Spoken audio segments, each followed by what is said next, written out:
২ বছর আগে যে কিছুই বলতে পারত না, এখন সে সব বলতে পারে। তার ইচ্ছে, অনিচ্ছে, পছন্দ, অপছন্দ সবকিছু। তার পছন্দেরই আজকে রান্না করেছিলাম মুরগির মাংস। আসসালামু আলাইকুম এভরিওয়ান, কেমন আছেন সবাই? আলহামদুলিল্লাহ আমরাও ভালো আছি। তো সকালে সবাই রুটি দিয়ে নাস্তা করলে আমার না আজকে রুটি খেতে একদমই ইচ্ছা করছিল না। তো পাউরুটি ছিল, ওটা আমি তেল দিয়ে একটু ছেঁকে নিয়েছিলাম। আর এটা খেতে আমার ভালোই লাগে। তো শাশুড়ি আম্মা এদিকে মূলা ভাজি করে রেখেছিল কুটে। আমি এবার এগুলোকে ধুয়ে নিব। তো একটু শাক ভালোভাবে না ধুলে খেতে ভালো লাগে না। দেখা যাচ্ছে অনেক সময় শাকে হচ্ছে বালি থাকতে পারে। তো খুব ভালো করে ধুয়ে নিচ্ছিলাম। আর এই যে ছোট, ছোট মূলা হয়েছে, তো এগুলো দিয়ে কি করব জানি না।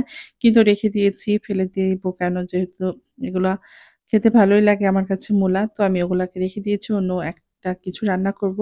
আর এদিকে আমি মূলার শাকটা হচ্ছে চুলায় দিয়ে দিব। মূলার শাকটা একটু গন্ধ হওয়ার কারণে অনেকে খেতে হয়তো পছন্দ করে না। তারপরে হচ্ছে আমি এটাকে ভাপ দিয়ে নিব। তাহলে হচ্ছে গন্ধটা থাকবে না আর খেতেও ভালো লাগবে। তো তাসফিয়া সকাল করেছিল, কালকে যেহেতু মাছ খেয়েছে, আজকে আর সে ডিম খাবে না। আমি বলেছিলাম, "আসো ডিম ভুনা করে দেই।" তো ও বলল, "না, ডিম আমি এমনিতেই খাবো।" তো আমি এদিকে ডিম সেদ্ধ করে রেখেছিলাম। সেখান থেকে সে ডিম খেয়ে নিয়েছিল একটা। আর আমি একটা খেয়েছিলাম। আর যে বাকি ২ টা ছিল, তো সেই ২ টা ভাবলাম হচ্ছে রান্না করব। তো যাই হোক, এখানে আমি হচ্ছে ডিম রান্না করতে চেয়েছিলাম আলু দিয়ে।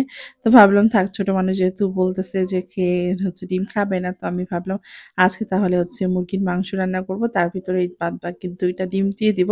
আর এইদিকে যে আমার মূলা ভাজি প্রায় কমপ্লিট হয়ে এসছে। তো যখন তাসফিয়ার ২ বছর বয়স ছিল, তখন না তাকে আমি এরকম কিছুই খাওয়াইতে পারতাম না।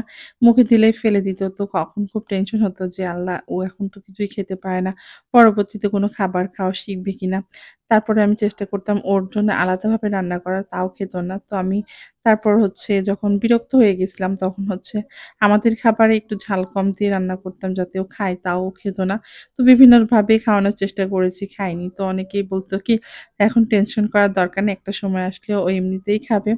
তো সেই অনুযায়ী আমি পছন্দের খাবারগুলো প্রায় হচ্ছে রান্না করতাম, এটা ওটা। তো তখন ওকে একদমই খেত না।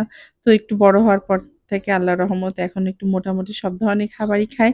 তো মাংসটা একটু বেশি পছন্দ হয় তো বাচ্চাদের। তো ও হচ্ছে বেশিরভাগ মাংস খেতে পছন্দ করে। গরুর মাংসটা সেরকম খেতে পারে না। তো মুরগির মাংসটা হচ্ছে বেশি রান্না করা হয় আমাদের বাসায়। তো এই যে আমি হচ্ছে মেয়ের পছন্দ মতন মাংস রান্না করছি। আর এর ভিতর না যে বাদবাকি ডিম ২ টা ছিল, সেই ডিম ২ টা হচ্ছে আমি দিয়ে দিয়েছিলাম মাংসের ভিতরে। তো মাংস দিয়ে আজকে আলু দিয়ে ডিম রান্না করেছিলাম। শুনতে কেমন হাস্যকর লাগছে না? কিন্তু অনেকে না এরকম করে রান্না করে আর খেতে ভালোই লাগে। আলাদাভাবে আর ২ টা ডিম কি রান্না করব? তাই এর ভিতরে দিয়ে দিয়েছিলাম ২ টা ডিম। এই যে রান্না হয়ে গিয়েছে। এবার আমরা হচ্ছে আমি খেয়ে নিব। তো এখানে আমি খাবারটা নিয়ে নিয়েছি। এই যে এখানে আমি একটু কচু ভর্তা করেছিলাম ভাতের ভেতর। তো আমার মেয়ে তো পছন্দ করে না, বলে এগুলো আমি খাবো না।